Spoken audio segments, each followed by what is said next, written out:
ಶ್ರೀ ಜಗದ್ಗುರು ನರೇಂದ್ರಾಚಾರ್ಯ ಮಹಾರಾಜರ ವಾರ್ಷಿಕೋತ್ಸವ. ಹುಲಸೂರಿನಲ್ಲಿ ಶ್ರೀ ಜಗದ್ಗುರು ನರೇಂದ್ರಾಚಾರ್ಯ ಮಹಾರಾಜರ ಸೇವಾ ಕೇಂದ್ರದಿಂದ 2 ದಿನ ವಾರ್ಷಿಕ ಉತ್ಸವ ಕಾರ್ಯಕ್ರಮ ಹಮ್ಮಿಕೊಳ್ಳಲಾಗಿತ್ತು.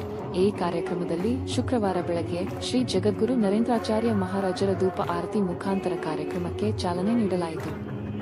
ಮಧ್ಯಾಹ್ನ ನಾಮ ಸಪ್ತಾಹ ಕಾರ್ಯಕ್ರಮದೊಂದಿಗೆ ಸೀಮಾತಾಯಿ ಬರದೆ ಅವರಿಂದ ಪ್ರವಚನ ಹಾಗೂ ಗಾಯನ ಕಾರ್ಯಕ್ರಮ ನಡೆಯಿತು.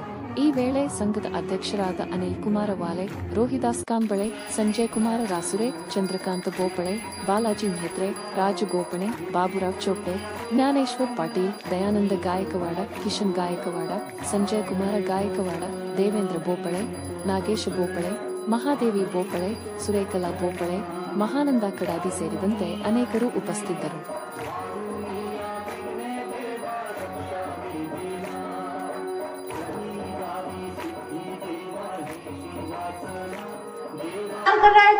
जर माहित नसलं तर माणूस काय करता, घटांगळ्या खात असतं पाण्यामध्ये.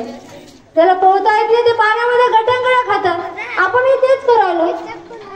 गुरु सांगतात काय करा, मनापासून भक्ती करा, सतत नामस्मरण करा, अहर्निशी दिवस रात्र भगवंताचं नामस्मरण मनामध्ये चालू ठेवा.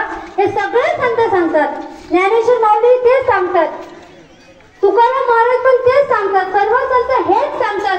तरी आपल्या मनामध्ये नामस्मरण चालू राहतं का? तर नाही. पण ज्याच्या नाम चालू राहतं, नामस्मरण, याचं खूप महत्व आहे. कारण मी अनुभव स्वतः घेतलेले आहे.